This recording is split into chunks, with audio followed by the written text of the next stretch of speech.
Me avisan si se puede ver, por favor. ¿Se ve? Sí, se ve. Sí. Ya. Ya está Muy bien, apareciendo. gracias. Bien, buenas noches, doctora, compañeros. Bueno, en esta oportunidad vamos a exponer sobre el tema de las anemias hemolíticas. Somos 4 alumnos y, bueno, básicamente les vamos a hablar sobre las anemias hemolíticas congénitas y las adquiridas, ¿no? En mi caso voy a empezar hablándoles sobre las anemias hemolíticas congénitas, pero específicamente me voy a centrar en las talasemias, porque mi compañero también les va a hablar de otro tipo, ¿no? De anemia hemolítica congénita. Pero antes, un poco para ubicarnos en esta clasificación, vamos a ver que las anemias hemolíticas van a ser la consecuencia de lo que es una destrucción acelerada de los hematíes, ¿no? Y esta destrucción no va a ser compensada. Por favor, Alice. Sí, algo está pasando que está retumbando. Sí, yo también la escucho usted con eco. Si desea, vuelvo a salir, no sé. Algo está pasando. Chicos, ¿ustedes cómo escuchan? Yo también escucho eco, bastante. Yo sí, creo que hay dos dispositivos prendidos para que suene así. ¿Me escuchan mi voz con eco? No, creo que es de la doctora. Ah, Doctora, ¿está desde su celular? Tal vez es eso. No, no estoy. Uy, qué raro. así se escucha eco. Y no, doctora, trate de salir y volver a entrar. Le esperamos. Sí, le esperamos. Sí.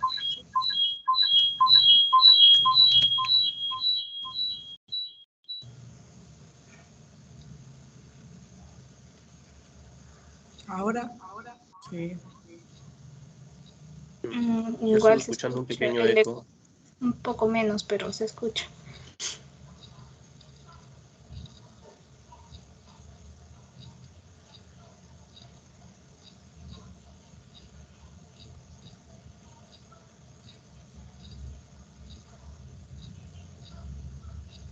Vamos a continuar.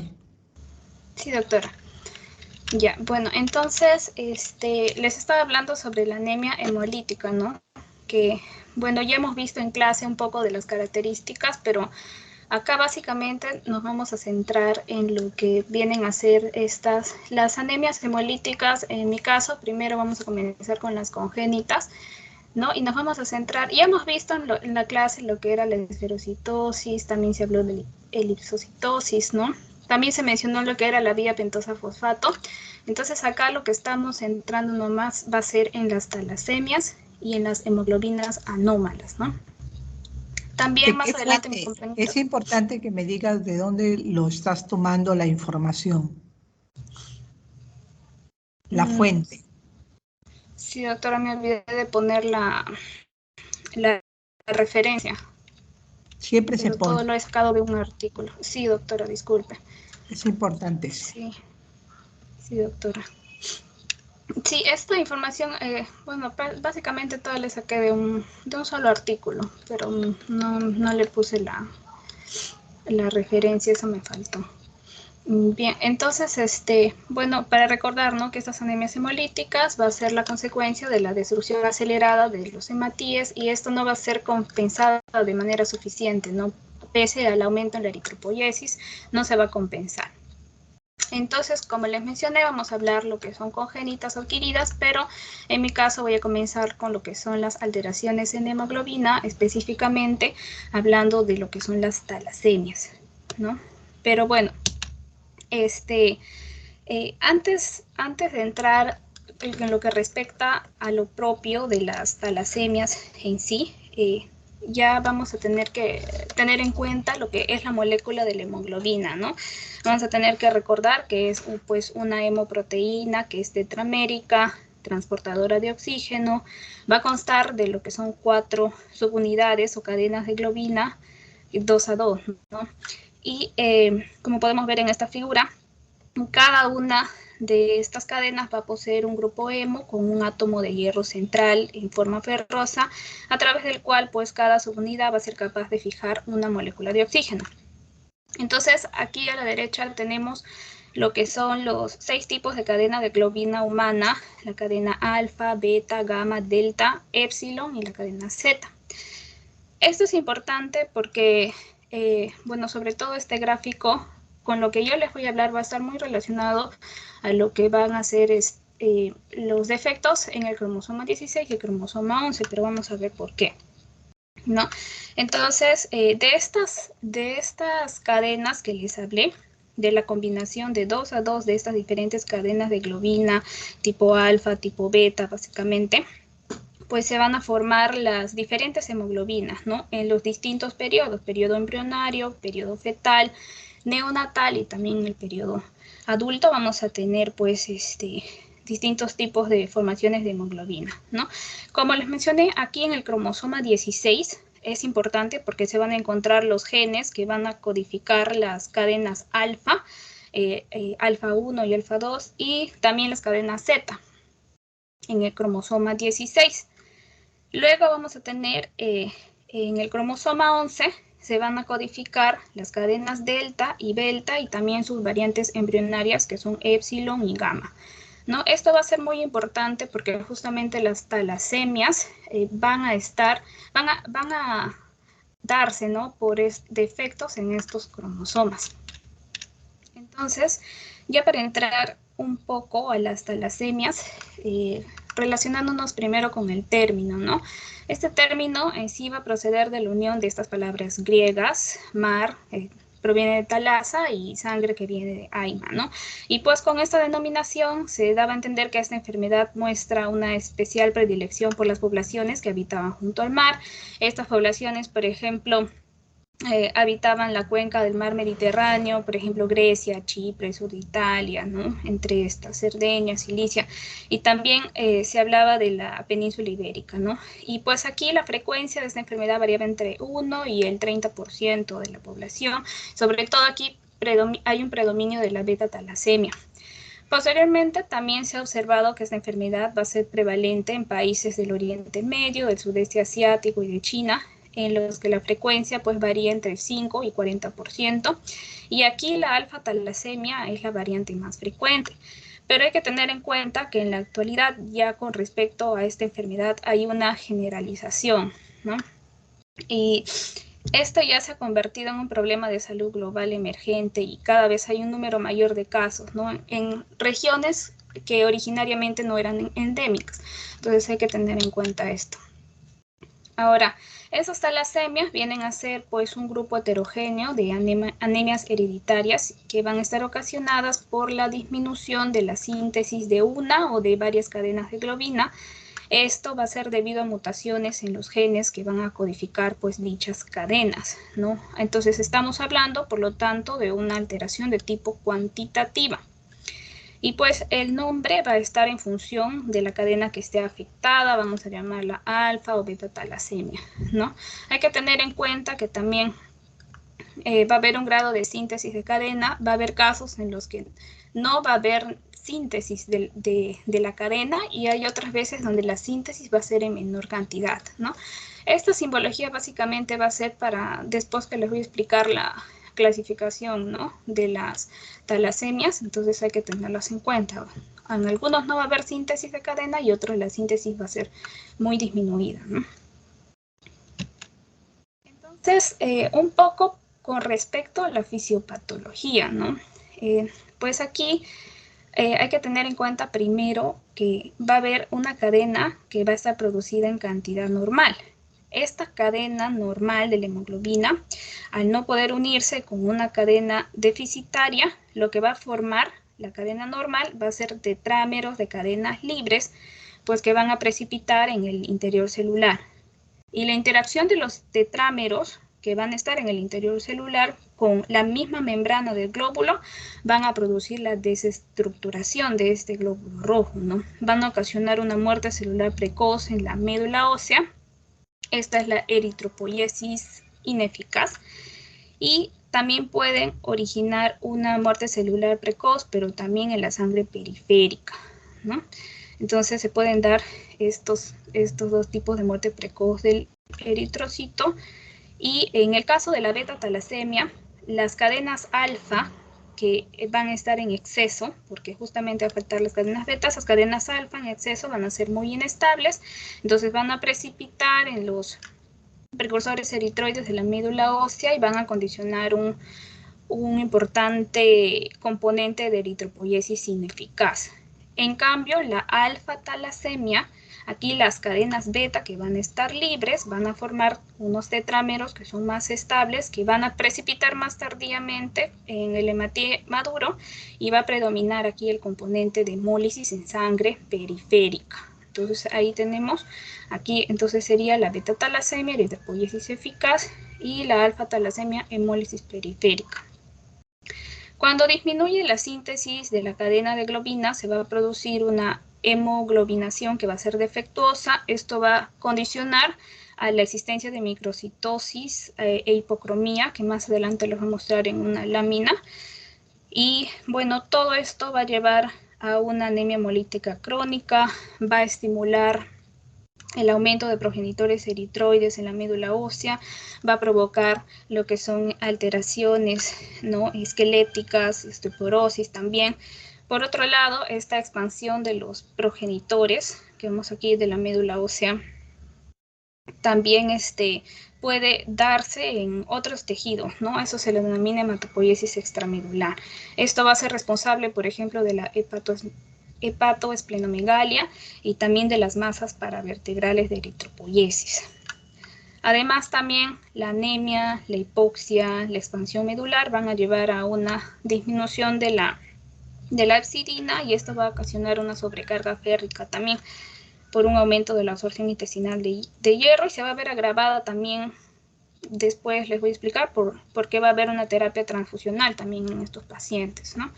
Todas estas alteraciones se van a dar en la fisiopatología.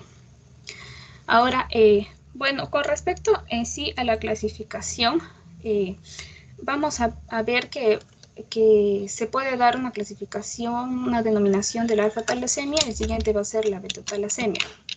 Entonces, con respecto a la alfa-talasemia, esta clasificación se va a basar, ¿no?, en la presencia de los genes alfa.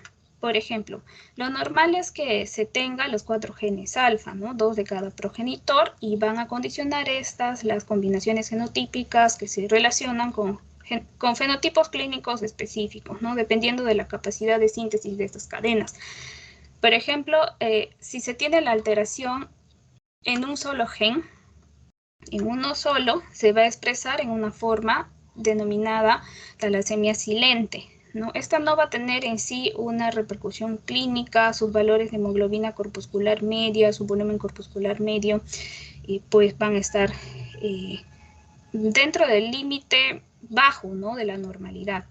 Y la importancia en sí del diagnóstico de esta talasemia silente radica en el consejo genético, ¿no?, que se le tienen que dar a los pacientes. Ahora, cuando hay la pérdida de 2 genes alfa, un gen alfa en un alelo o en el mismo va a dar lugar a un rasgo talasémico. Aquí la característica va a ser que los niveles de hemoglobina van a estar en el límite inferior de la normalidad, o ya se puede tener la anemia microcítica o hipocrómica leve. Luego viene la pérdida de 3 genes alfa. Esto hay que recordarlo, ¿no?, porque ya va a dar lugar a lo que se denomina la hemoglobina H, o denominada talasemia intermedia. Y en este caso, pues esta se va a caracterizar por anemia hemolítica crónica. Hay una gran variabilidad clínica y genética en este caso. Puede presentarse desde una anemia leve a moderada, puede precisar de transfusiones esporádicas en situaciones de estrés agudo o con caída en la concentración de hemoglobina, ¿no? Puede haber crisis hemolíticas por infecciones, embarazos, cirugía. Y pues esta última es el último tipo es cuando se da la pérdida de los 4 genes alfa. Aquí va a implicar esto la formación de una hemoglobina denominada hemoglobina BART, ¿no? O también esto se conoce como Lidrops fetalis, y pues esta última es una anemia que prácticamente pues es incompatible con la vida, ¿no? Para recordar esta parte. Bueno, en el caso de las beta-talasemias, vamos a ver, al igual que la descripción de lo que eran las alfa-talasemias, aquí también vamos a tener algunos fenotipos clínicos. Por ejemplo, tenemos a lo que se denomina el rasgo talasémico o la talasemia menor, ¿no? Donde vamos a estar hablando de que una persona va a ser portador de este trastorno, ¿no? Entonces, por ejemplo, tenemos en la talasemia menor, cuyo fenotipo clínico solamente, bueno, va a ser una anemia leve asintomática. La característica de las talasemias, que es la microcitosis y hipocromía, y también tenemos una talasemia intermedia entre ambos tipos, ¿no? Va a tener la variabilidad de ambos, pero bueno, lo que acá tenemos que considerar bastante es esta talasemia mayor, ¿no? La talasemia mayor, que va a ser la forma más severa de presentación de este tipo de las beta-talasemias, ¿no? Se va a caracterizar por anemia grave, va a ser transfusión dependiente, y los primeros síntomas van a ser secundarios a la hemólisis crónica. Va a presentarse aquí, por ejemplo, retraso en el crecimiento, palidez cutánea, ictericia. También se presenta la colelitiasis también. Entonces, ya vemos que básicamente estamos viendo, ¿no?, la clasificación alfa-talasemia, recordémosla, y en la beta-talasemia, porque va a ser importante también para la cuestión del tratamiento, ¿no? Como vemos, hay en su clasificación, tenemos una clasificación en la cual va a ser asintomática tanto la talasemia menor, o va a haber una anemia muy leve, así como también en el caso de la alfa-talasemia, el portador silente, ¿no? Entonces tenemos que tener en cuenta eso para el tratamiento. Bueno, con respecto al diagnóstico en sí, aquí va a ser muy importante primero indagar lo que son los antecedentes médicos y familiares. Todo esto son estudios iniciales que nos van a hacer sospechar de que una persona pueda tener esta enfermedad.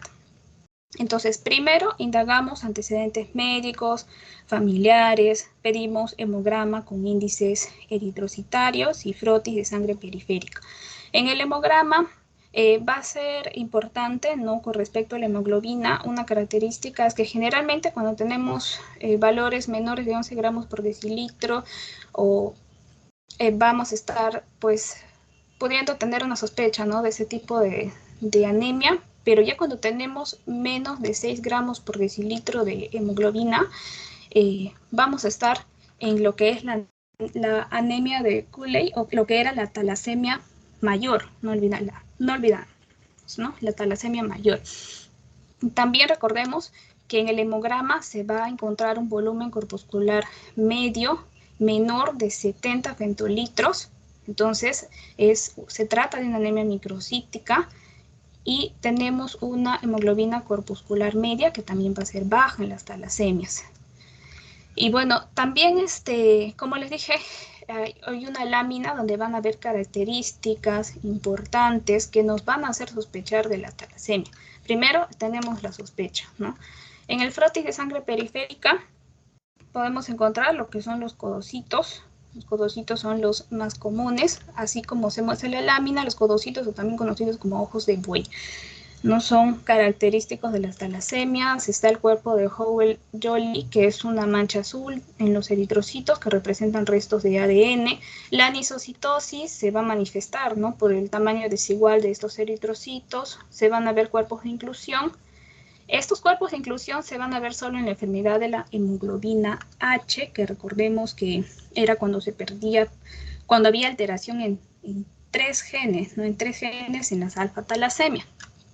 Un punteado basófilo también, y acá hay una mnemotecnia tal en inglés, ¿no?, para acordarnos de los codocitos, de los cuerpos de Howell-Jolly, anisocitosis, y también recordar que van a estar descendidas quienes la hemoglobina corpuscular media, el volumen corpuscular medio y en general la hemoglobina, ¿no?, van a estar descendidas. También es importante pedir la LDH. Esta pues es característica que va a estar elevada y vamos a ver el recuento de los reticulocitos también, que en el caso de la enfermedad de la hemoglobina H va a estar elevado. También es importante pedir los estudios de hierro, que van a estar normales en la talasemia y, bueno, van a estar anormales en otras causas de anemia, ¿no? Acá hay un poco de la sospecha, pero cuando ya tenemos la primera parte, podemos ya pasar a la alta probabilidad diagnóstica o presunción. Acá, como les mencioné hace un momento, nos quedábamos en los estudios de hierro, ¿no? Que en este caso, en las talasemias, tenían que ser normales. Pero no nos vamos a quedar hasta ahí nada más, sino que se va a pedir electroforesis de hemoglobina, ¿no? Entonces, estos estudios de la electroforesis normalmente se va a obtener estos siguientes porcentajes, ¿no? De la hemoglobina A se va a obtener en lo normal 95% su presencia, la hemoglobina A2 del 3 al 5% y la hemoglobina fetal va a estar en una cantidad mínima. No vamos a tener hemoglobina H, no vamos a tener hemoglobina de BART y, bueno, la electroforesis va a estar la hemoglobina completamente normal, ¿no? Pero acá tenemos las diferencias que debemos tener en cuenta en la alfa-talasemia. Recordábamos que se daba, ¿no?, por la alteración en un gen, en 2, en 3, en 4. Entonces, aquí los porcentajes en esta electroforesis de hemoglobina van a variar. Por ejemplo, en la alfa-talasemia mínima, el porcentaje va a ser normal prácticamente, ¿no? Cuando tenemos una alfa-talasemia donde hay una alteración en 2 genes, el porcentaje normal va a estar en la hemoglobina A, la hemoglobina A2, pero el hemograma va a mostrar anemia. Acá tenemos a la enfermedad de la hemoglobina H y acá vamos a tener ya la alteración, perdón, de 3 genes alfa. Entonces vamos a tener la tétrada beta, ¿no? Esto quiere decir que la electroforesis de la hemoglobina va a mostrar solo una banda beta, una única banda beta. Y la hemoglobina BARTS, que es una tétrada gamma, en el cual la electroforesis de hemoglobina va a mostrar solo una banda gamma. Y bueno, igualmente en la beta-talasemia, la electroforesis va a mostrar variaciones.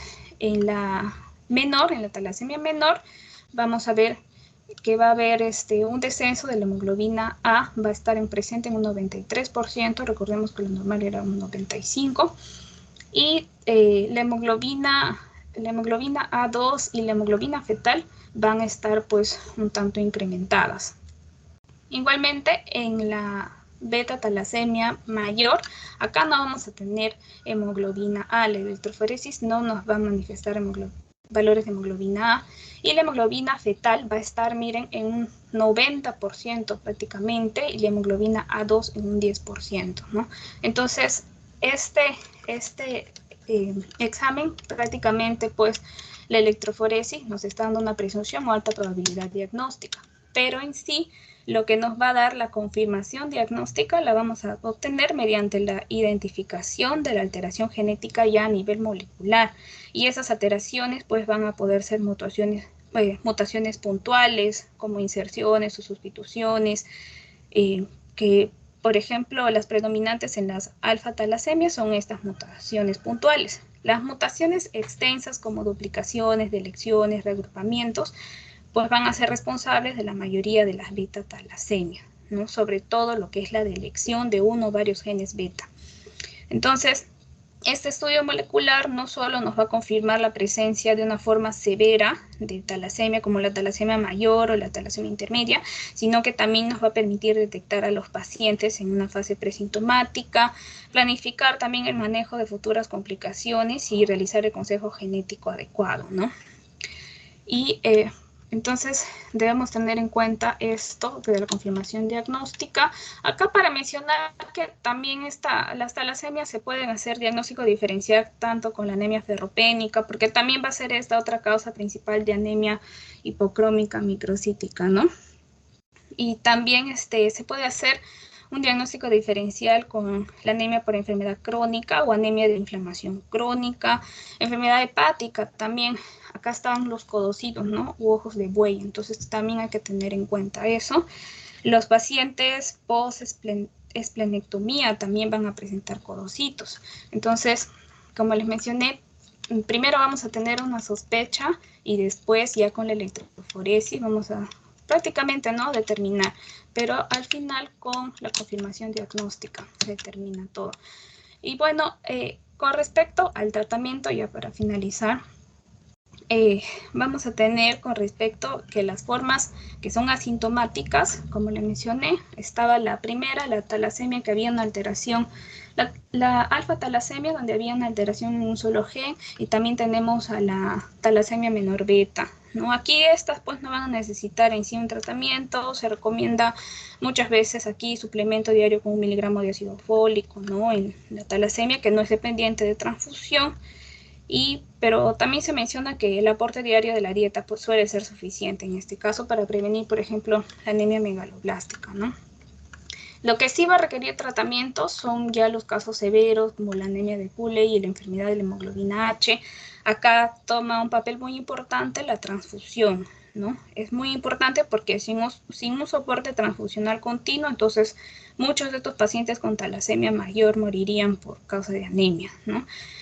Y por ejemplo, se va a requerir niveles de hemoglobina objetivos mayores de 10 gramos por decilitros, también suplementos de folato, si es que no se llega a dar transfusión en algunos casos. Como ya sabemos, también se tiene que utilizar quelantes muchas veces, porque la terapia transfusional pues, se va a asociar a complicaciones que van a sufrir estos pacientes. Es importante tratar estas complicaciones debido a esta sobrecarga férrica también, ¿no?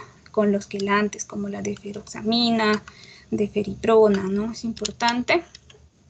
Y también en muchos casos se va a requerir la esplenectomía, y acá hay que tener en cuenta que básicamente se requiere en pacientes que van a tener incapacidad para recibir transfusión, terapia de quelación de hierro, o en esplenomegalia que están clínicamente sintomáticas o en hiperesplenismo, ¿no? Y bueno, acá se menciona también que debido al riesgo de infección se debe vacunar pues a estos pacientes, ¿no? Que están esplenectomizados, porque pueden estar expuestos a bacterias encapsuladas, neumococo, meningococo, anófilos, ¿no? También en muchos casos se requiere realizar colecistectomía para prevenir los cálculos biliares recurrentes. Y pues el tratamiento endocrino también muchas veces es importante porque hay complicaciones endocrinas que son muy frecuentes en estas talasemias, ¿no? Por ejemplo, va a haber hipogonadismo, talla baja, intolerancia muchas veces a la glucosa también. La osteopenia va a ser una de las complicaciones muy frecuentes. Y bueno, el tratamiento en sí definitivo va a ser el trasplante halogénico de progenitores hematopoyéticos. No es el único tratamiento en sí para esta enfermedad, un tratamiento definitivo. Y el resultado va a depender de la situación clínica previa que tenga el paciente. En pacientes que tienen un mayor número de transfusiones va a aumentar el riesgo de aloinmunización, también la probabilidad de rechazo, ¿no? Y recurrencia de la enfermedad. Pero básicamente ese sería pues, el tratamiento definitivo. Bueno, eso sería por mi parte, doctora. Continúa mi compañero. Gracias. Pues muy bien, Alice. ¿Hay preguntas?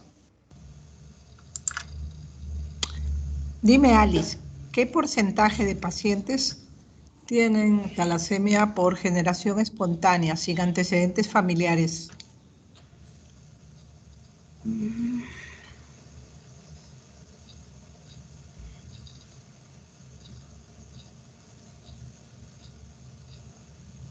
Está contemplado.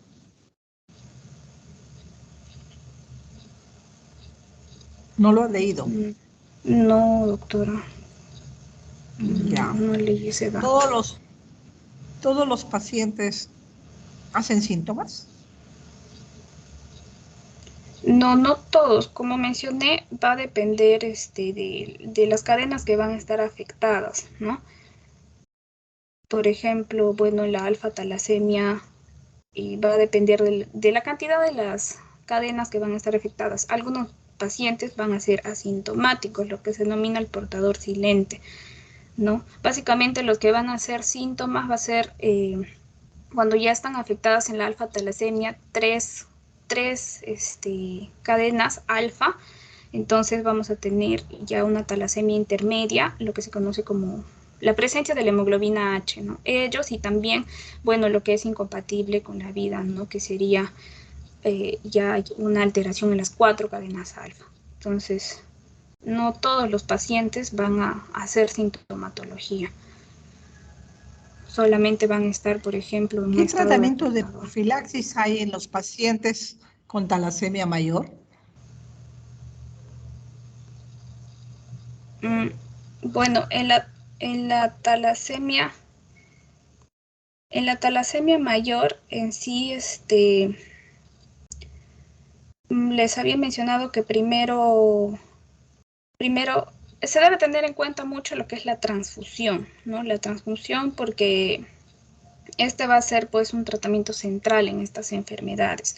Y también la transfusión va a tener pues digamos, su consecuencia, que va a ser la acumulación del hierro en exceso también. Entonces, siempre se tiene que estar controlando los pacientes.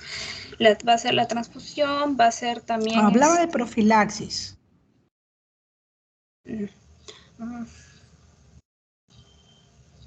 realidad la transfusión viene a ser un tratamiento de reemplazo, porque el paciente está con la hemoglobina baja y está teniendo problemas por eso, y obviamente también va a tener consecuencias a nivel de la vesícula, va a haber litiasis por el incremento de la bilirrubina, pero ¿qué profilaxis podemos tener una vez que el paciente se ha diagnosticado?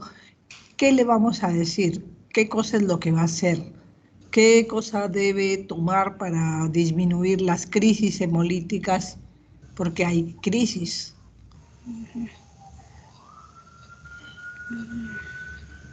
¿Y qué otros problemas pueden tener? Pues lo vas a ir pensando porque lo vamos a hacer al final y con todos. Muy bien, veo que ¿cierto? Rayleigh va a hacer su anemia de células falciformes. Adelante, Rayleigh. Gracias, doctora. Voy a expandir la pantalla para que ocupe todo el espacio. Uy, no sé dónde le di. A ver, ahí. Ahí está, creo que ahí se ve mejor. Bueno, yo les voy a hablar sobre las hemoglobinas anómalas. Y como ya sabemos, y Alice nos ha dado una buena introducción de eso, que son el resultado de las mutaciones simples de un gen de cadena de la globina, que muchas veces van a dar lugar a un cambio de un solo aminoácido y este va a generar cambios enormes en la formación de los glóbulos rojos, lo que se puede relacionar a la anemia. Aquí había colocado el artículo de interés, el que más me había llamado la atención, no es el único que he citado. Aquí tengo un video de YouTube, el cual si coloco me va a mostrar la hemoglobina, sus unidades, alfa, beta, pero como Alice ya lo ha comentado y para no dilatar mucho la exposición, vamos a pasarlo de alto. Y yo quería empezar, para que tengamos un contexto, iniciar con un caso clínico que no va a terminar ahora, simplemente va a ser la primera parte y al finalizar la exposición vamos a finalizar este caso clínico. ¿Cómo podemos finalizarlo? Es solamente para que se vayan haciendo la idea de un paciente de 21 años de edad, mestizo natural de Sullana, ubicado en la costa norte del Perú, fumador crónico con antecedentes de estreñimiento crónico. Horas después de su arribo a la ciudad de Casapalca, a una localidad minera ubicada a 4.200 metros sobre el nivel del mar, en la Sierra del Perú, presenta un cuadro agudo de dolor abdominal tipo cólico, progresivo de intensidad, localizado en el cuadrante superior izquierdo, asociado a vómitos de contenido bilioso, por lo cual acude a un centro de salud donde le administran antibióticos, es referido al hospital, y al ingreso del paciente en la valoración clínica, a la palpación, se encuentra que el espacio de Traube está ocupado, ¿no? A ver, vamos pensando, ¿no? El espacio de Traube ocupado, el paciente subió a la altura, el paciente es de Sullana. No vamos a terminar, pero aquí vemos su ecografía que le tomaron y vemos algunas características, ¿no? Por ejemplo, se ven imágenes de cogenicidad incrementada, focalizadas, ¿no? Y aquí vemos su tomografía con contraste en el cual vemos áreas hipovasculares localizadas en el vaso. Tenemos un paciente con dolor con un estudio imaginológico que nos llama la atención, ¿no? Y el espacio de Traube ocupado. Dejémoslo ahí Vamos a empezar a resolver esta situación de las anemias falciformes. Cuando hablamos de anemias, en realidad la clasificación es bastante amplia, ¿no? Pueden ser talasemias, hemoglobinas talasémicas, persistencia hereditaria de la hemoglobina fetal. Ahora nosotros vamos a hablar sobre la anemia de células falciformes. ¿Qué cosa es? Es un trastorno genético. Es un trastorno genético heredado caracterizado por la sustitución de un solo aminoácido. Cambian al ácido glutámico por la valina, ¿no? Adquiriendo el eritrocito una apariencia de hoz y secundaria a su fragilidad normal. Clínicamente se va a caracterizar por anemia y episodios de dolores óseos, articulares, úlceras en piernas y en crisis dolorosas, ¿no? Es muy importante de las crisis porque el artículo del que hablo, el que lo he revisado, hace mucha referencia de esto. Y se puede encontrar como una hemoglobinopatía en el mundo que se ven en gran medida, ¿no? 250 millones de portadores recesivos y 300.000 recién nacidos con homocigotos, ¿no? Ahora vamos a ver aquí que si vemos en el planeta Tierra, nos vamos a dar cuenta que la población más afectada por esta, como es un factor genético, entonces hay una población afectada, es mayoritaria en la zona de África. Según el artículo que revisé, el 25% de la población africana que padecía anemia estaba con este tipo de anemia, ¿no? La anemia falciforme. Pero vemos que también no solamente está limitada a África, sino que también tenemos una gran parte de América del Norte, una parte de Brasil, probablemente por las migraciones. Ahora también esta enfermedad hereditaria es recesiva, ¿no? Por ejemplo, miren, aquí tenemos a dos personas, dos padres, que son portadores, pero que durante la división mendeliana, ¿no? Encontramos que van a tener dos hijos portadores, pero vamos a tener un hijo homocigote recesivo que va a ser el que va a manifestar los síntomas más característicos de la enfermedad, ¿no? Cuando solo se posee un alelo se denomina rasgo trepanocítico, que es estos de acá, los rasgos trepanocíticos, rodeado de azul en la imagen de arriba, y estas personas llevan una vida normal, van a llevar una vida normal, ya que generalmente solo el 10% de sus eritrocitos van a mostrarse falciformes. Esto de normal es relativo también, ¿no? Es más común en África, como ya habíamos comentado, el 8% son portadores y 4.000 personas la padecen. Esto parece una adaptación, ya que las personas portadoras de esta enfermedad son más resistentes contra el paludismo. Esto me pareció interesante, ¿no? Porque decían, pero ¿por qué se dio este cambio genético, ¿no? Hay una teoría que dice que se dio porque estábamos intentando responder ante esta enfermedad del paludismo, ¿no? Ahora, otra cosa interesante es cómo tu glóbulo rojo se vuelve en forma de media luna o de hoz. Nosotros ya sabemos que hay un cambio genético, ¿no? Una mutación de la subunidad beta de la globina del cromosoma número 6, ¿no? En el cual se va a transformar el ácido glutámico, va a ser reemplazado por un aminoácido de la valina, ¿no? Aquí tenemos el ácido glutámico y es reemplazado por la valina. El glutamato es polar y la valina es apolar. Entonces, ahí tenemos una diferencia. Esta alteración reduce marcadamente la solubilidad de la hemoglobina S, ¿no? Y la desoxigena. Entonces, aquí tenemos el proceso, ¿no? ¿Qué va a pasar? Vamos a tener cuando este tipo de glóbulo rojo va a retirar el oxígeno, ¿no? Vamos a encontrar que va a tener una pérdida de potasio. Va a perder potasio, este, va a perder sodio y también como se va a escapar el sodio, también se va a escapar el agua. Y al escaparse el agua, se va a deshidratar, se va a secar, ¿no? Es por eso que preguntaban, ¿no? ¿Por qué si esto es redondito, es más grandecito y este es alargadito y delgadito, esto debería mantenerse mucho más fácil, debería ser la capacidad de que cruce los pequeños vasos, ¿no? Lo que pasa es que esto está deshidratado, está seco. Aparte de eso, tiene mayor entrada de calcio. Vamos a tener más calcio en el interior. Esto le va a dar una forma rígida, ¿no? Y va a transformar a la sangre de manera viscosa. Y es esta la característica principal que va a generar oclusiones, va, va a generar obstrucciones y va a desarrollar pequeños microinfartos, dolor tisular, ¿no? Va a generarse la anemia, y esas características, ¿no? Va a generar todas esas características que más adelante vamos a ver. ¿Y cuáles son los principales síntomas? Los síntomas van a ser muy variados, dependiendo a qué lugar vaya a generarse la alteración, pero los principales síntomas es la fatiga, la palidez, la frecuencia cardíaca rápida, dificultad respiratoria, el color, la ictericia, ¿no? El color amarillento de piel y ojos, y la presencia de úlceras. Algunas de estas características las podemos encontrar en anemia general, ¿no? Pero como estos van a generar microtaponamientos, si va a ir al sistema ocular, pues vamos a encontrar retinopatías, cegueras. Si vamos a ir al cerebro, va a generar ACVs. Si vamos a ver también convulsiones, alteraciones cognitivas, disminución, ¿no? Por la hipovascularización. Si vamos a ver el vaso, vamos a encontrar secuestro esplénico, autoesplenectomía, ¿no? Esto es muy importante porque le va a dar al paciente una disminución de su sistema inmunológico, el sistema hepatobiliar igual, vamos a encontrar una hepatomegalia, vamos a encontrar una característica de los cálculos biliares pigmentados, ¿no? Van a ser más oscuritos. El sistema óseo, vamos a encontrar retraso de crecimiento, infartos óseos, el corazón vamos a encontrar cardiomegalia, insuficiencia cardíaca, los riñones hipostenuria, hematuria, presencia de cálculos renales. Entonces, vemos que van a tener una afectación sistémica. Eh, ¿Cómo vamos a diagnosticarlo? La principal forma de diagnosticarlo es a la electroforesis de la hemoglobina, ¿no? Esta precisa mayor, pues da menor sensibilidad, ¿no? Es una venopunción habitual, ¿no? Y lo vemos en la sangre del cordón, en el cribado neonatal. Pero este no es el único método, ¿no?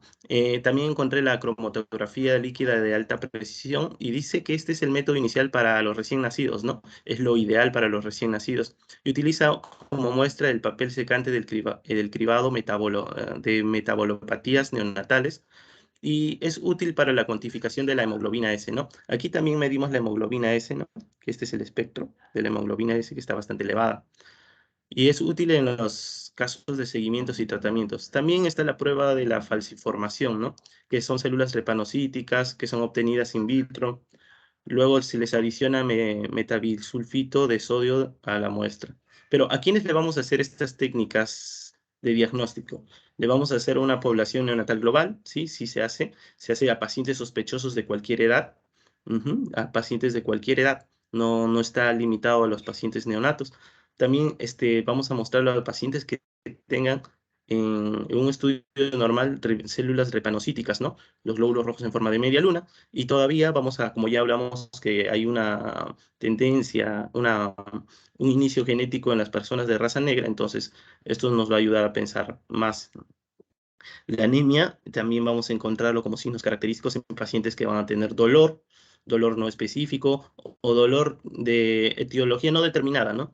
Accidentes cerebrovasculares agudos, síndrome torácico agudo, priapismo, hiperesperelismo agudo, úlceras, ¿no? También los pacientes que tengan anemia hemolítica aguda, ¿no? También pacientes con meningitis, neumococos, sepsis. ¿Por qué es esto, no? Infeccioso. Porque nosotros ya dijimos que estos pacientes van a tener limitaciones en su sistema inmunológico debido a que el vaso, que es un órgano, este, un órgano muy relacionado a va a presentar microinfartos, infartos. Aquí presentamos algunas de las características más llamativas, ¿no? Por ejemplo, las lesiones agudas de estos pacientes van a ser crisis vasoclusivas, como por ejemplo, aquí tenemos un infarto óseo, áreas pequeñas del hueso que van a estar disminuidas en su vascularización y poco a poco van a estar en presencia de infecciones. Síndrome torácico agudo, ¿no? Secuestro esplénico, dolor abdominal agudo, priapismo, infarto cerebral. Y también tenemos lesiones crónicas, como manifestaciones hepatobiliares, ¿no? La presencia de los cálculos pigmentarios, cálculos renales, patologías cardíacas, oftalmológicas, pérdida de visión, necrosis avascular, también vamos a tener retraso del crecimiento, la maduración, hemosiderosis. En el artículo que leí lo clasificaba como las crisis drepanocíticas. Y una de las que me llamó bastante la atención eran las crisis vasoclusivas, ¿no? Que son crisis dolorosas que producen lesiones infárticas y que pueden afectar a extremidades, a cualquier órgano y víscera, ¿no? Y se muestra generalmente antes de los 5 años de edad. y la característica era las dactilitis bilaterales, ¿no? El síndrome de manos-pies, que más adelante tengo una foto de eso. Y también lo segundo fue las crisis del dolor abdominal, que puede mostrar en diversos lugares el dolor, y que son muy características porque nos puede hacer confundir con un abdomen quirúrgico, ¿no? Las crisis febrilis que por distintas patologías infecciosas, como sepsis de neumococos, Haemophilus influenzae, osteomielitis, y mencionó también en la literatura que hay un patógeno que tiende a afectar generalmente a la región ósea, ¿no? Que era la salmonela, que teníamos que tener mucho cuidado con la salmonela. Y se aconseja prevenirla mediante la administración de vacunas y también antibióticos de amplio espectro. También vamos a tener, obviamente, las crisis de anemia aguda, con cifras de hemoglobinas inferiores a 6, como consecuencia del secuestro esplénico. También teníamos las complicaciones graves que pueden ser causas de muerte, como el síndrome de tórax agudo y los infartos cerebrales, ¿no? Vamos a pasar a esta imagen. En esta imagen estoy mostrando el síndrome de mano-pie, donde vemos edema de miembros superiores, ¿no? Signos de flebosis, ¿no? Signos de trombosis de miembros de las manos. Generalmente como van a haber signos de obstrucción, entonces van a ser a predominio de las regiones más distales del cuerpo, ¿no? Aquí vemos que estamos haciendo una palpación de vaso y vemos que el vaso se está limitando aquí y vemos que está agrandado, ¿no? Está bastante agrandado, una esplenomegalia. Ahora, ¿cómo tratamos esto? Es que tenemos distintas formas para verlo, ¿no? El tratamiento de las células madre puede curar la anemia de las células falciformes, pero la persona afectada por esta enfermedad puede ser receptora de un trasplante de médula ósea o de células madre de un miembro de familia o de otro donante que no tenga el gen de la anemia tripanocítica. Aunque tal trasplante puede ser curativo, es arriesgado, por lo que no se hace a menudo, ¿no? Los beneficiarios deben tomar medicamentos que inhiben el sistema inmunitario durante todo el resto de su vida. Esto me pareció interesante, pero nosotros tenemos un paciente con anemia. ¿Cómo hacemos con la anemia? Se va a suministrar ácido fólico, una vitamina que ayuda al cuerpo a producir nuevos glóbulos rojos. Puede realizarse transfusiones de sangre para para revertir la anemia en casos de anemia severa, ¿no? Pero también, ¿qué hacemos con las crisis repanocíticas, no? Porque vamos a tener problemas venoclusivos, ¿no? Va a estar, van a ver la formación frecuente de trombos. Y hay fármacos también que nos van a ayudar para disminuir eso, pero también hay fármacos que van a aliviar el dolor. Cuando la anemia es tan grave como para suponer un riesgo de accidente de cerebrovascular, infarto de miocardio, se lleva a cabo una transfusión de sangre y se administra oxígeno, ¿no? Porque ya sabemos que estas células drepanocíticas no nos van a suministrar la cantidad normal de oxígeno. Ahora, continuando con el caso clínico, ¿qué teníamos? Teníamos un paciente de 21 años, joven, que se fue a una zona minera y ahí empezó a tener un dolor abdominal en la región del hipocondrio izquierdo, ¿no? Y el estudio imagenológico ecográfico, por ejemplo, nos mostró áreas de ecogenicidad incrementada, focales, que podrían ser si bien hemangiomas, amartomas, pero también podría tratarse de infartos esplénicos, ¿no? El estudio de electroforesis de la hemoglobina confirmó la presencia de trepanocitos o falciformismo, ¿no? En una variedad heterocigota de células falciformes.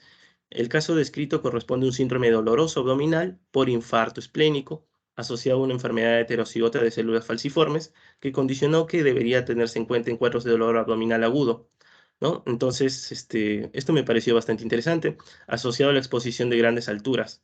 El tratamiento fue conservador. En este paciente, el tratamiento fue conservador, consistente en hidratarlo, ¿no? Darle para el dolor, ¿no? Esto del tratamiento para el dolor en los pacientes con este tipo de anemia de células falciformes, leí que pueden ir desde AINES hasta opiáceos, ¿no? Como el tramadol.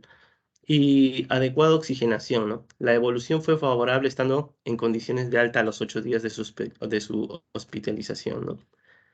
Entonces el paciente salió de alta.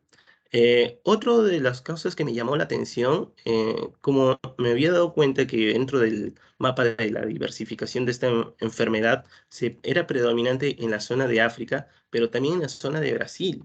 Entonces busqué artículos relacionados, actualizados a esta enfermedad en la zona de Brasil. Características socioeconómicas y nutricionales de crianzas y adolescentes en anemia falciforme, una revisión sistemática, y encontré una característica muy interesante que quería compartirlos, que estos pacientes con anemia falciforme presentaban en la zona africana, estaban en gran medida en personas de menor condiciones, menor condiciones saludables. Estaban dentro de educación, eh, en dinero, facilidades de tener una salud adecuada, muy, muy, muy limitadas, ¿no? Entonces, parece que genéticamente la población se está limitando a niveles más bajos, ¿no? Eso nos lleva a pensar que en Perú también podríamos desarrollar situaciones similares, ¿no? Eso es todo, doctora. Eso es todo lo que quería comentarles.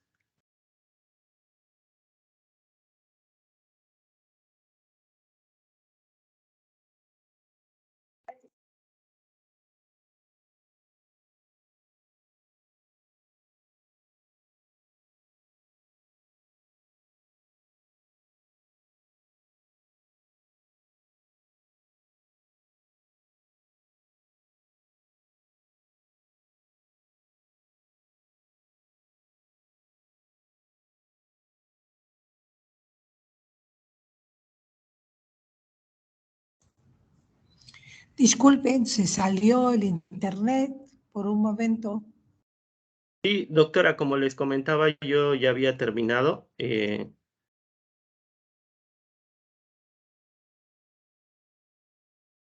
Doctora, ¿puedo continuar con la exposición?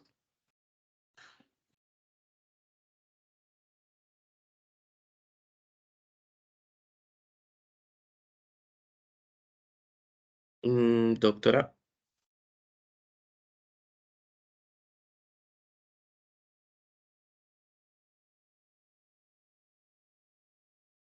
Tiene problema de internet. Sí se me escucha, ¿no, Rayleigh? Sí, sí se te escucha, Brian, pero a la Ok. doctora creo que no me escuchó. Rayleigh, me Sí, comentas que ya has terminado tu parte. sí, Yo sí, te he doctora. escuchado una parte porque luego se salió el sistema y cuando me he vuelto a conectar, pues ya me dices que ya terminaste. Uy, Bueno, doctora. ya veremos con las preguntas. ¿Quién sigue? Ok, doctora. A mí me toca a Pérez Malqui y Brian Wilmer. Muy Bueno, bien, comienza. continuando con la exposición de anemias hemolíticas, a mí me tocó hablar sobre anemias hemolíticas congénitas, ¿no? Primero vamos a dar un aspecto general, ¿no? Una definición, como para ir escalando y para entender poco a poco este tema, ¿no? Primero, ¿qué significa la hemólisis, no? La hemólisis es una destrucción precoz de los hematíes y la consecuente disminución de la vida media de estos hematíes, ¿no? Sabemos que estos hematíes llegan a 120 días, ¿no? La hemólisis no necesariamente va a ser acompañada con la anemia. Puede haber una hemólisis sin anemia porque la pérdida de eritrocitos se compensa por un aumento de la actividad eritropoyética, ¿no? En el caso de lo que es la destrucción de hematíes sea superior a la velocidad de regeneración, en la médula ósea tenemos una anemia. Bueno, la respuesta medular para compensar un aumento de la producción de glóbulos rojos hace que la consideremos una anemia regenerativa, porque esa compensación hace que haya un aumento de reticulocitos en sangre periférica, ¿no? Luego, vamos a ver, ¿cómo clasificamos las anemias hemolíticas, no? Vamos a clasificarlo, si repasamos diferentes libros, ¿no? Yo agarré el CTO, un poco de lo que es también el Harrison, veremos que hay varios tipos de clasificación en función de diferentes criterios, ¿no? Vamos a ver que hay, según la localización, ¿no?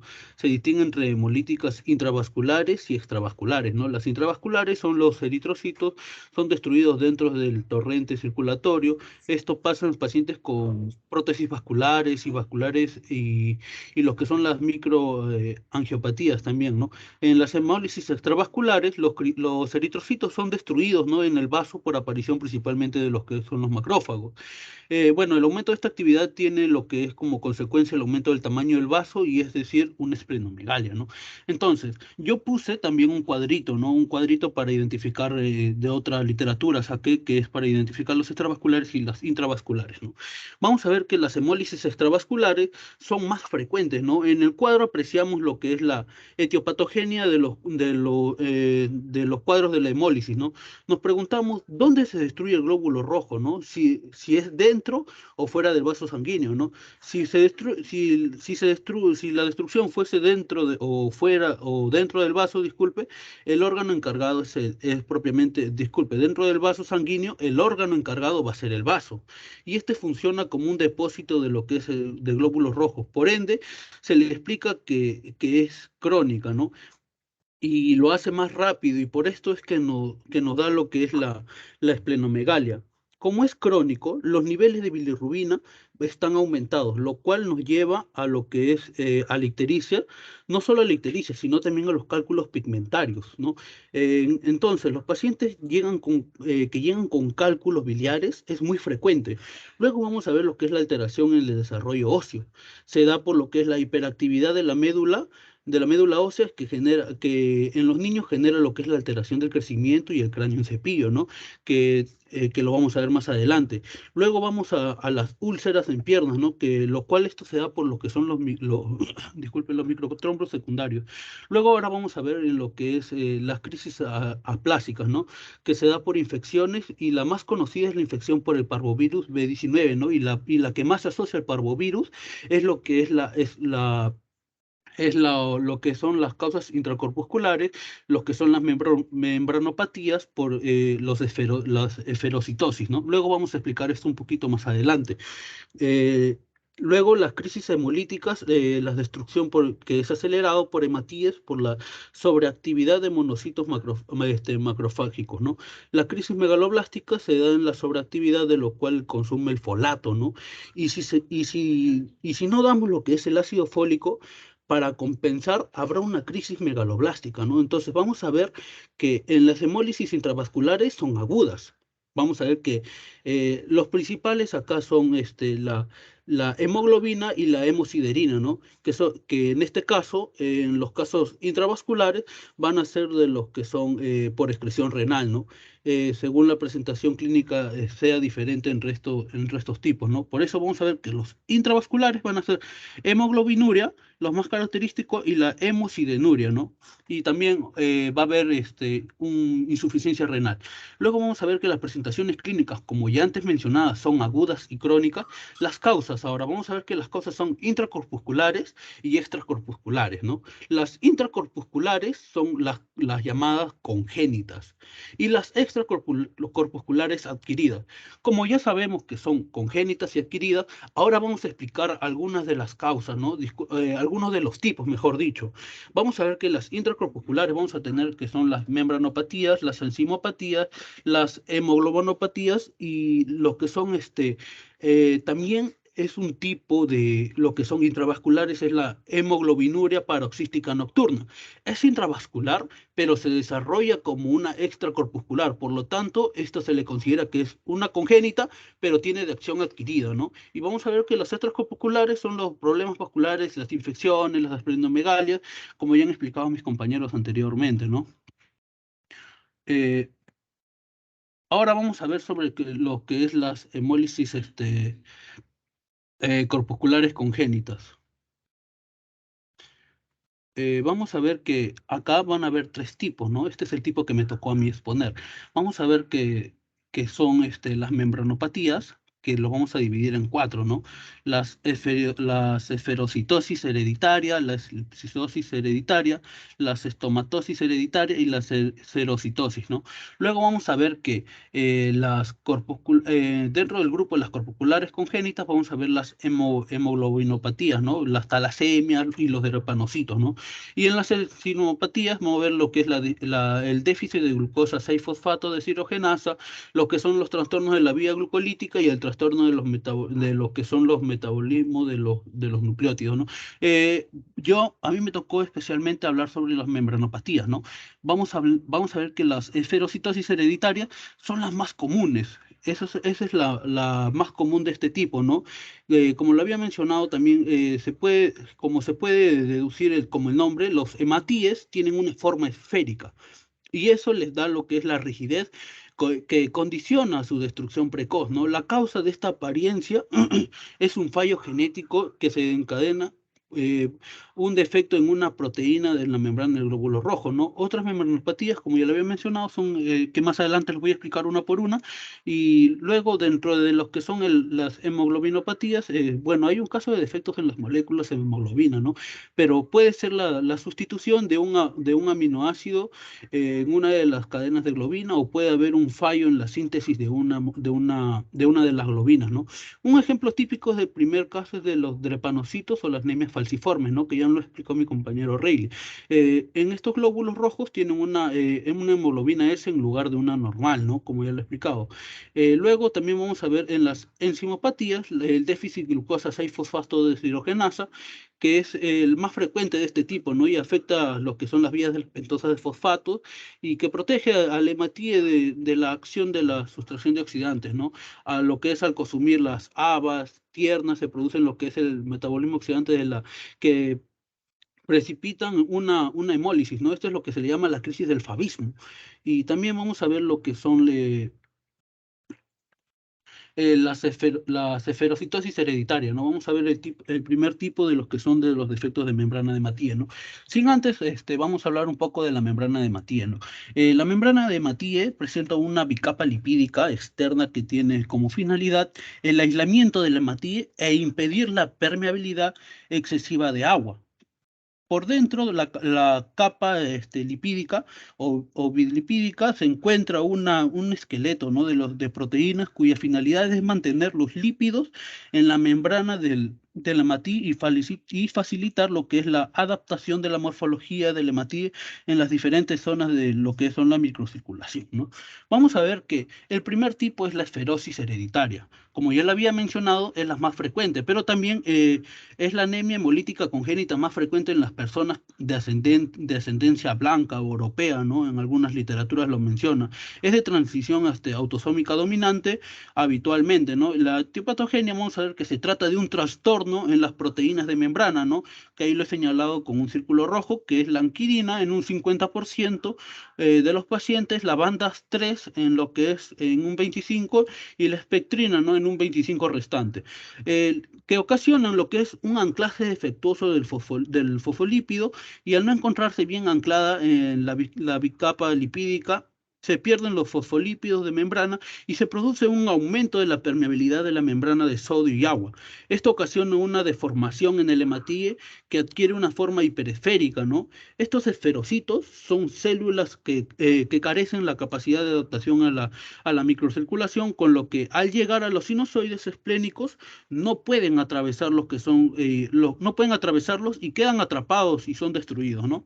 Vamos a ver que también las manifestaciones clínicas, vamos a ver una triada, ¿no? Es la clásica triada: anemia, ictericia y esplenomegalia, ¿no?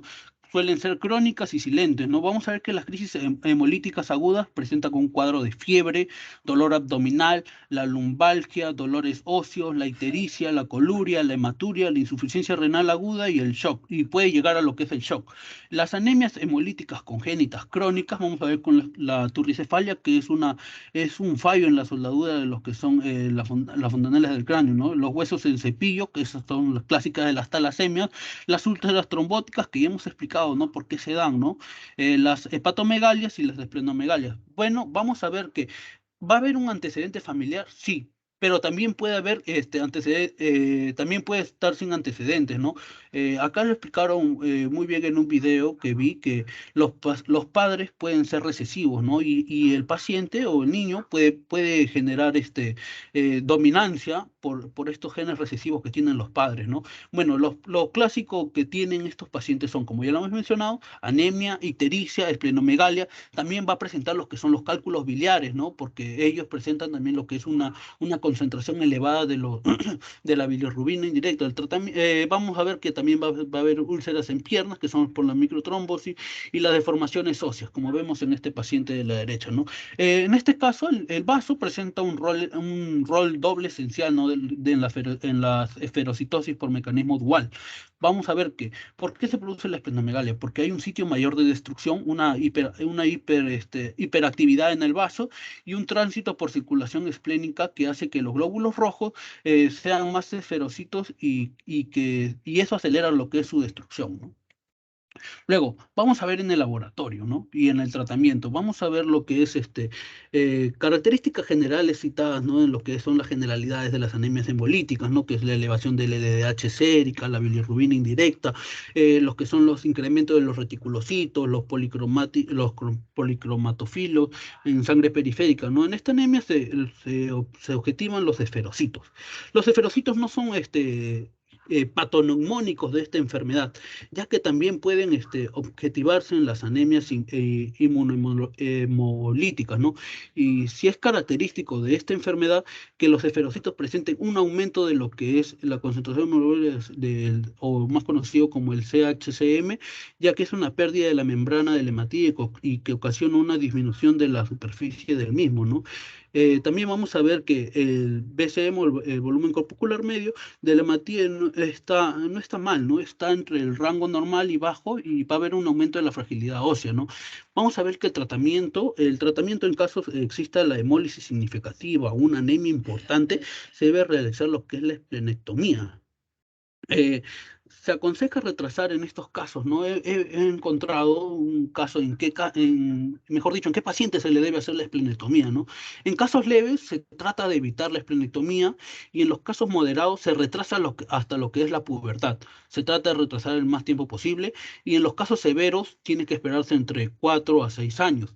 Pero antes de hacer esta esplenectomía, antes de los 4 años se le tiene que, por riesgo de sepsis post-esplenectomía, se le tiene que vacunar con una antineumocócica y una antihemophilus previo a lo que es la esplenectomía, ¿no?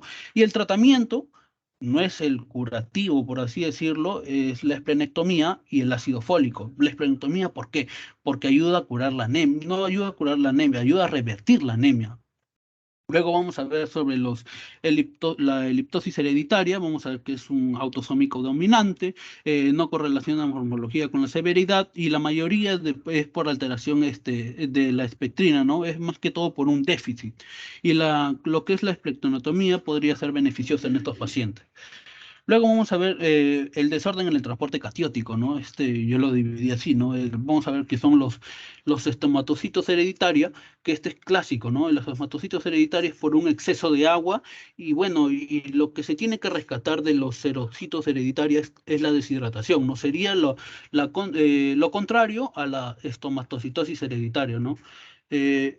Algo que agregar en los estomatosis es que se trata de un trastorno parecido a lo que son a los esferocitos hereditarios, pero es un poco más raro, ¿no? Y existe también un trastorno de espectrina y en la permeabilidad de la membrana, en lo que con los hematíes se destruyen también en el vaso, ¿no? En este caso va a haber son los hidrocitosis y el RH0, ¿no? La hidrocitosis es algo que los pacientes con estomatocitos, los hematíes están turgentes, un exceso de iones y agua, por lo que disminuye el HCM, ¿no? Y también el RH0 es que los hematíes no expresan las proteínas del sistema RH, ¿no? Por eso se le dice RH0 o RH nulo. Bueno, eso es todo con respecto a mi exposición y a mí me tocó hablar sobre lo que es el tipo de efectos de membrana de la hematía, doctora. Mi compañero va a seguir con los otros dos tipos de anemias hemolíticas congénitas. Ok. Las preguntas para el final, por favor, todos los que están en la reunión, para que vayan haciendo sus preguntas.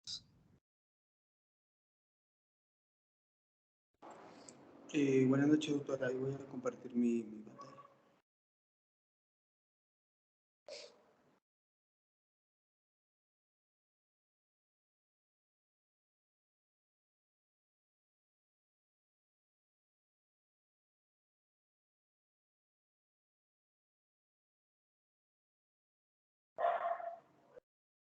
¿Se puede observar la pantalla?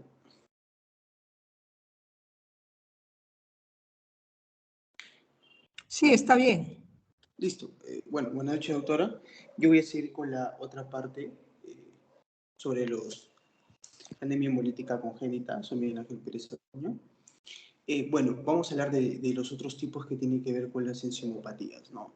No olvidarnos que cuando hablamos de enzimopatías que tienen que ver con anemia congénita, va a comprender diferentes vías metabólicas del eritrocito o eritrotizal. Hablamos también de tres grupos, ¿no? Como enzimopatías de glucosa anaerobia, enzimopatías de metabolismo de óxido reductor y enzimopatías de metabolismo del nucleótido, que va a tener relación con el metabolismo eritrocitario. Acá hay un cuadrito importante, simplemente para que tengan el contexto en cuenta, que cuando hablamos de enzimopatías, las deficiencias de algunas de las enzimas que catalizan las reacciones de dichas rutas van a originar estas famosas enzimopatías, ¿no? Porque van a carecer de núcleo y órganos celulares, ¿no? Y no son capaces en sí de compensar el efecto enzimático, ¿no? Cuando hablamos de la función que es sintetizar las enzimas y utilizar otras rutas alternativas. Vamos a hablar también, es importante, acá se habla de la deficiencia del glucosa 6-fosfato deshidrogenasa. Primero, no olvidemos que este enzima en sí es la que va a catalizar cuando hablamos de la primera reacción, ¿no? de los fosfatos. Hablamos también de una función principal, ¿no? Que es proteger el eritrocito de agentes oxidantes, ¿no? Por eso hay una relación cuando hablamos de eritrocito, agentes oxidantes y una función que es protegerlo, ¿no? También hablamos que es un trastorno que se va a ligar también a la herencia sexual cuando se habla del cromosoma X, ¿no?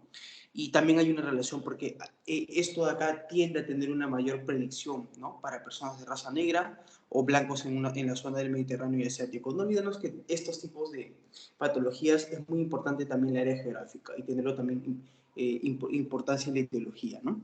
Y cuando hablamos de esta deficiencia, ¿no? de esta glucosa 6-fosfato deshidrogenasa, en blancos o en personas de etnia blanca es grave, ¿no? Y ahí hablamos también de un cuadro hemolítico severo, ¿no? Entonces hay que relacionar también mucho, ¿no? Glucosa 6-fosfato deshidrogenasa, etnia blanca, gravedad, un cuadro hemolítico severo. A la derecha puse un cuadro importante que es la clasificación de las unidades hemolíticas. Bueno, ya se ha comentado, ya han comentado los compañeros, simplemente lo he puesto para que lo tengan en cuenta y no se olviden esta clasificación que es importante cuando hablamos de anemias hemolíticas, ¿no? Y bueno, seguimos y también vamos a hablar de desencadenantes de hemólisis, ¿no? ¿Por qué? Porque tenemos que relacionar diferentes fármacos, como fármacos oxidantes como el sulfato, nitrofuranos, solidona, ¿no? La primaquina, feniliracina, ¿no? Tenemos que relacionar porque son fármacos oxidantes para el paciente o para la persona, ¿no? También vamos a hablar de procesos febriles, ¿no? Como neumonías, fiebre tifoidea, septicemia, esto se va a relacionar al paciente. Y cuando hablamos también del cuadro clínico, ¿no? Hablamos, por ejemplo, de un síndrome hemolítico crónico, ¿sí? Y la intensidad muchas veces puede ser leve o severa, bueno, su intensidad va a ser variable de este síndrome hemolítico crónico, ¿no? Y también hablamos de una anemia hemolítica intensa, pero esta anemia hemolítica va a ser brusca, ¿no? Fuera de que el paciente también va a tener una fiebre, ictericia, cefalea y coluria. Sí, y un cuadro importante también, el síndrome hemolítico. No olvidemos que son todas aquellas situaciones en las que el síndrome anémico se debe a una destrucción anormal de los eritrocitos. Eso tenemos que tenerlo en cuenta. No, un diagnóstico importante, tendríamos que medir esta actividad enzimática, como también establecer un tipo de mutación. Estamos hablando del fosfato 6 deshidrogenasa y un tratamiento. Hay muchos artículos, pero cuando sale un poco de tratamiento se habla, por ejemplo, de evitar contacto, ¿no? Que el paciente debería evitar contacto con sustancias capaces de que puedan desencadenar una hemolisis, y hablamos también de la esplenotomía, ¿no? Que se indiquen cuadros hemolíticos, ¿no? que ya van a comprometer la vida de la persona. Cuando el cuadro hemolítico ya comprende la muerte de la persona, se va a hablar también de una esplenectomía, ¿no? en el tratamiento, y también hablamos de hemólisis crónica, ¿no? Muchas veces es importante también el ácido fólico, ¿no? Eso también en muchos artículos se encuentra en el tratamiento. También cuando hablamos después del... el otro tipo también va a ser la deficiencia de piruvato quinasa, el famoso PK. Eso en sí viene a ser una enzimopatía, ¿no? Anaeróbica, ¿no? Es muy frecuente,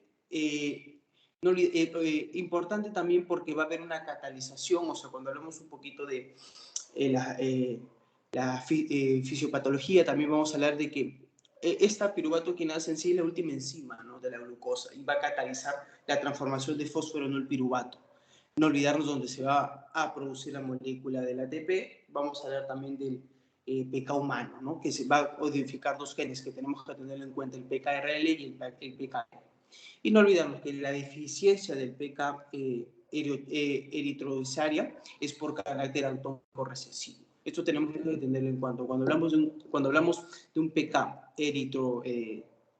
eritrocítico, por así decirlo, es por un carácter autónomo recesivo. Manifestaciones clínicas que vamos a encontrar aquí, por ejemplo, hablamos también de una anemia hemolítica, pero la intensidad es variable y muchas veces se puede dar desde el periodo neonatal o desde la primera década de vida. Entonces, características parecidas a una esferocitosis hereditaria. Por ende, cuando hablamos del piruvato quinasa, tenemos que relacionar una anemia hemolítica de intensidad variable, periodo neonatal como primera década de vida y características muy parecidas a una esferocitosis hereditaria. Eso también tenemos que tenerlo en cuenta, ¿no? Muchas veces cuando hablamos del diagnóstico, cuando hay una deficiencia del PK, requiere una actividad enzimática, ¿no? Hemolizada. Entonces, tenemos que tomar una precaución para eliminar por completo los leucocitos, ya que estas células los leucocitos se relacionan mucho a una actividad PK normal. Entonces, eso puede en sí enmascarar esta carencia de PK, porque lo que estamos buscando es que haya una disminución del PK. Un tratamiento más efectivo, por ejemplo, podría ser una esplenectomía, es lo que se va a hablar mucho en los tratamientos, cuando hablamos de este tipo de patología, aunque esta esplenectomía, cuando hablamos de una esferocitosis hereditaria, es un poco menor, ¿no? Pero está en el tratamiento. Y también se sigue hablando del uso de ácido fólico, ¿no? Para evitar el agotamiento de reservas y una aparición de una crisis megaloblástica. Lo que queremos evitar es alguna crisis en el paciente, como una crisis megaloblástica. Bueno, también hablamos del otro tipo, ¿no? Que tiene que ver con las hemoglobinopatías, ¿no? Acá vamos a hablar de dos grupos estructurales de hemoglobina, ¿no? Como la hemoglobinopatía S y disminución de la síntesis de hemoglobina, como las talasemias, ¿no? Que también ya han estado hablando los compañeros. Cuando hablamos de una anemia de prenocítica, como la hemoglobinopatía S, es muy importante también ver su etiología y geográficamente. Por ende, su mayor incidencia va a ser en África, en zona tropical, Estados Unidos, Brasil y el Caribe. Cuando hablamos de Perú, se habla mucho en Ica y Lima. ¿Por qué? Por la población negra significativa. Entonces, esto también tenemos que, la hemoglobinopatía S, ¿no? Tenemos que tenerlo en cuenta con la etnia negra, ¿no? Su etiopatogenia no se debe en sí al ácido glutámico, cuando hablamos en la posición 6 de la cadena beta. ¿Sí? Hay una sustitución. Acá lo importante va a ser porque va a haber una sustitución de la adenina por la timida en el código del ADN y las moléculas de texosimes en sí se van a agregar, ¿no? ¿Qué se va a formar estos microtúbulos en forma helicoidal? Eso es importante de la etiopatología, pero tener en cuenta cuando hablamos de una hemoglobinopatía S, tenemos que hablar de una sustitución de adenina por timida en el código de ADN. En la clínica hablamos de dos formas, ¿no? Se habla de la hemocigota, que tiene que ver con sus siglas el HbAs, y la heterocigota con el ABAS, ¿no? Esto tiene que ver con los tipos de anemia falciformes. El primero, que tiene que ver con la anemia falciforme, tenemos que tener en cuenta que va a variar un poco la intensidad de la hemolisis, ¿no? Debido al efecto protector de la hemoglobina fetal, siempre después de los 4 o 6 meses. Y va a haber un desarrollo en 3 fases. Esta anemia falciforme Vamos a hablar de fases, una fase estacionaria, de una expresividad aguda y final una expresividad crónica. Primero, cuando hablamos de fases, vamos a hablar de una fase estacionaria. Esto es importante porque se va a dar en los primeros años de vida, entre 1 a 4 años. Es un cuadro clínico moderado, se puede encontrar una anemia, una ictericia o un retraso de crecimiento óseo y conductal. ¿No? Hay una presencia de crisis vasoclusivas, ¿no? Y esto, ¿qué puede conducir al paciente? Una pérdida de la función esplénica o autoespleniotomía.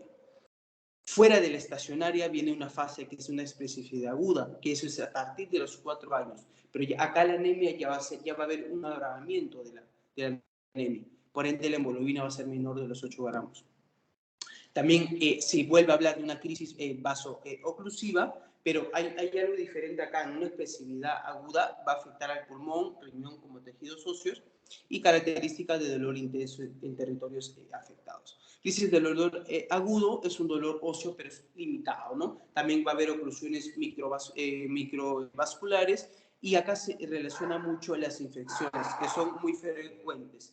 Su incidencia va a disminuir con la edad y infecciones más comunes son como el neumococo y la influenza tipo. Y un cuadro de síndrome torácico puede ser, ¿qué vamos a encontrar cuando ya es síndrome torácico? Fiebre, taquinea, dolor torácico intenso y también otros como problemas en el sistema nervioso central, cuerpos cavernosos del pene o como en la retina. Y la última fase, que es la fase crónica, esta se puede dar en la adolescencia y la adulta. Esto ya va a ser afecta en el crecimiento y desarrollo corporal como, en el sistema nervioso central, ¿no? Cardiovascular, pulmonar, gastrointestinal y renal. Y acá también hablamos de las famosas úlceras malulares de evolución torpe. Acá hay una tabla importante que tiene que ver con las manifestaciones crónicas de la anemia falciforme, ¿sí? Y ahí hablamos de las famosas úlceras malulares, como necrosis óseas, complicaciones visuales, pulmonares, cardíacas, renales, hepatobiliares y debidas a la hiperbilirubinemia.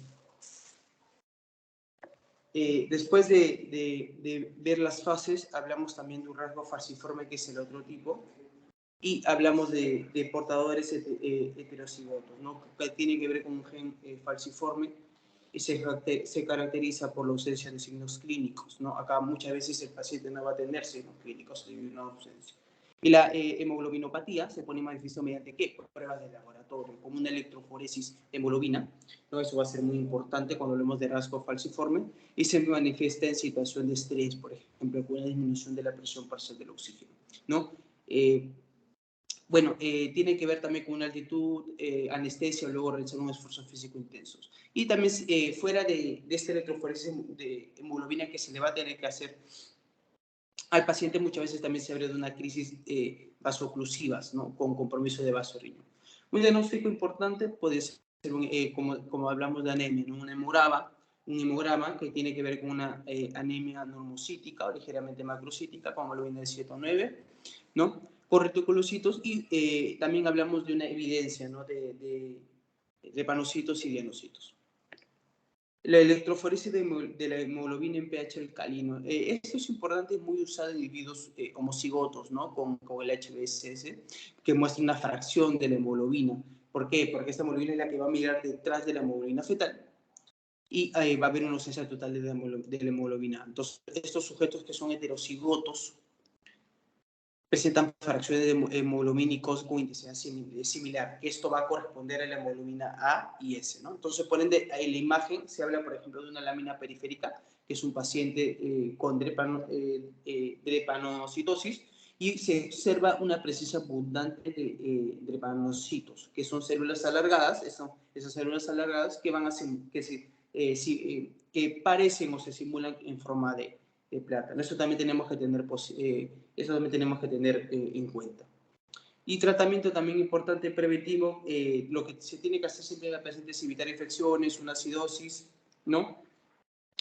Cuando hablamos de tratamiento curativo, muchas veces se usa el folato, transfusiones sanguíneas, que también se ha hablado, y de una hidratación adecuada, también analgésicos para el dolor, y también agentes antidrepanocíticos, ¿no? Como la hidroxiuria o incrementar la hemoglobina fetal, ¿no? Que también va a ser importante. Hay un cuadro, esa figura 3, es de un artículo importante donde habla de la electroforesis de hemoglobina, ¿no? Entonces se observa el patrón de la migración diferente del paciente portador de la hemoglobina SS respecto a un control sano A, ¿no?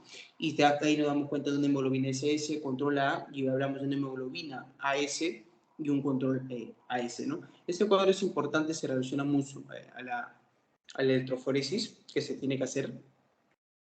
Y para finalizar, también tiene que ver mucho cuando hablamos, ahí tenemos mucho que ver cuando hablamos de las talasemias, ¿no? Que existe una alteración cuantitativa de las cadenas, de la porción de la hemoglobina, y que se afecta a las cadenas alfa como a las cadenas no alfa, ¿no? Eso ya se ha hablado un poquito. Los compañeros hablamos de una beta-talasemia mayor, por ejemplo, como la enfermedad de Cole, ¿no? Y se caracteriza por un predominio absoluto de la hemoglobina fetal y ausencia de hemoglobina, ¿no? Hablamos de una microcitosis o hipocromía. Cuadro clínico, hablamos de una anemia a partir del sexto mes de nacimiento, su intensidad va a ser grave, por ende va a haber transfusiones periódicas. Cuando hay una intensidad grave de anemia, muchas veces deben ser las transfusiones, van a ser periódicas, muchas veces también se acompañan de esplenomegalia, hepatomegalia variable o alteraciones óseas y que muchas veces se relacionan en el cráneo o en la cara, ¿no? Y una implantación anormal en los dientes. Diagnóstico, también vamos a hablar de una electroforesis de hemoglobina, ¿sí? Hablamos de un hemograma para una anemia severa, menos de 7, ¿no? Que puede ser hipocrómico. Hablamos de un frotis también periférico para evidencia de microcitosis, ¿no? Y un punteado para basófilos. Vamos a ver también diagnocitos, glóbulos rojos, nucleados, que son los ortocromáticos, que eso va a ser una característica, leucocitos y trombocitosis. Hablamos también de electroforesis de hemoglobinas y mielograma. En la parte derecha he puesto una imagen importante también de un artículo sobre electroforesis de hemoglobina y tratamiento, como se habla, hablamos también de transfusiones sanguíneas, ¿no? También vamos a ver una esplenotomía que ya habíamos hablado en anteriores y muchas veces también se habla de trasplante de médula ósea o quelantes de hierro. Y para una beta-talasemia menor, que tiene que ver con heterocigoto rasgo de talasémico, esto tiene que ver con los genes de cadena beta, cuando uno está alterado y otro normal, y se caracteriza por anemia, ojo, muy leve. En pocos casos se va a presentar esplenomegalia, el diagnóstico es un hemograma, esto es muy importante. En la médula ósea hablamos de un aumento de la hemosiderina o maduración de megaloblásticos por consumo de folato y electroforesis de hemoglobina. Por ende, en estos pacientes, la hemograma y electroforesis de hemoglobina va a ser muy importante. Y un tratamiento se habla de prevención y administración de ácido fólico, ¿no?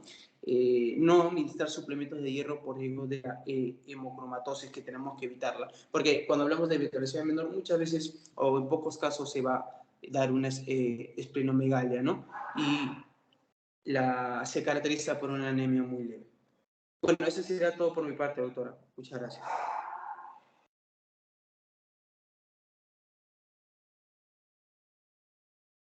Bueno, estoy un poco confundida porque se supone que ya terminaron los 4 ponentes. Doctora, ya terminamos los 4. ¿Cierto? ¿Ya terminaron los 4? Sí, doctora. Vamos con el compañero Miguel, acabó todo. ¿Y quién ha hablado de anemias hemolíticas adquiridas? Los dos primeros, la compañera Alice con el compañero Rayleigh. Uno se enfocó en No, talasemia.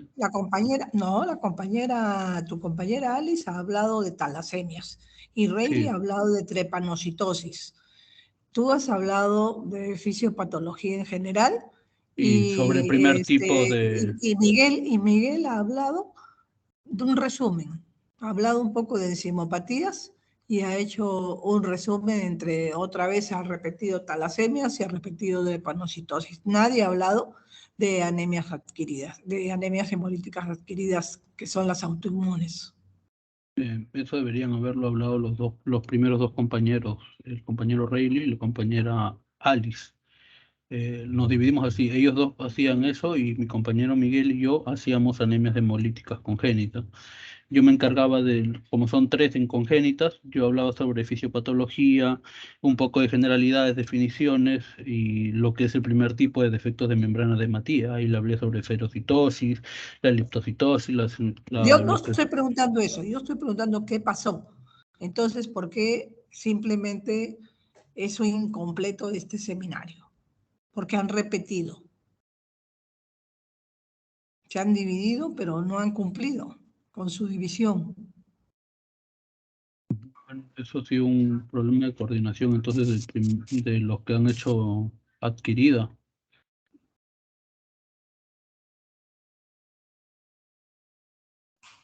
¿Qué dice Alice? ¿Qué dice Rayleigh?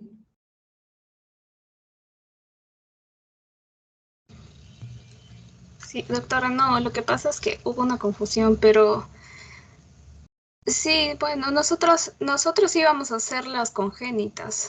Nos enfocábamos en las talasemias y en otro tipo que habló mi compañero, Rayleigh. Pero hubo un problema ahí, me parece, porque faltarían las adquiridas. Ujú.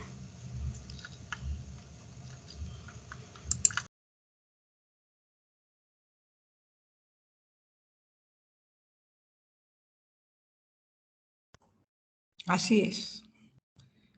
Bueno, tengo que decirles que no estoy muy bien impresionada de su desempeño en general, ¿no? Una cosa tan simple como hacer un seminario y dividirse adecuadamente los temas, ¿qué cosa estamos hablando? Ni siquiera 4 personas se pueden poner de acuerdo en un tema general. Eso no está bien. Y los demás alumnos, pues ninguno participa en nada. Demuestran muy poco interés. Lo mismo me ha participado la doctora del Villar y en todo caso, la doctora Loaiza tampoco ha coordinado, ella no sé qué cosa ha pasado también, que ha estado esperando la coordinación y nadie ha coordinado. Bueno, realmente yo lo voy a dejar ahí. Y en todo caso, les recomiendo que enmienden un poco y estudien, porque no lo están tomando en serio.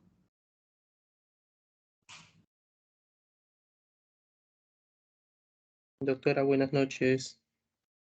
¿Cómo está? Dime, Rayleigh Rayleigh. Pimentel.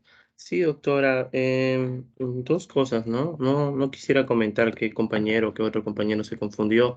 En realidad el grupo en general se debía hacer la división y parece que no se logró hacer eso, entonces pedimos disculpas por esta situación. Nosotros pedimos que exponer el día lunes porque estábamos motivados en hacer una buena presentación e iniciar todo eso. Inicialmente a nosotros nos tocaba el martes, pero pedimos el lunes para poder empezar con buen pie la semana y demostrar todo lo que habíamos leído. Creo que lo leímos, pero de manera desorganizada. Lo segundo es, ¿existiría la posibilidad de tener una segunda fecha?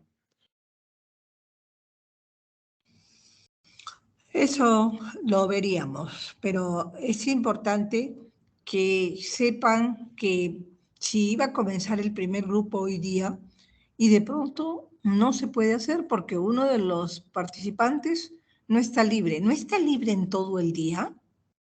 Se supone que ustedes son alumnos a tiempo completo.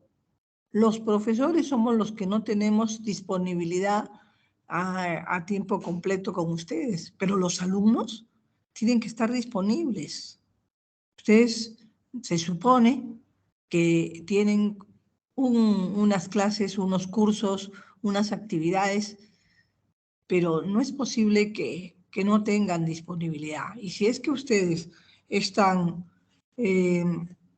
no disponibles, como me dijo, porque uno de los compañeros no está disponible, la verdad que no lo están tomando en serio.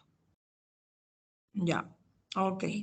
Vamos a ver, Rayleigh, ya programaremos. Por ahora, prefiero de que para mañana vean su programación, que su delegado coordine de una vez con la doctora Loaiza su seminario y sus teorías. Y con la doctora del Villar, nomás le queda también el seminario.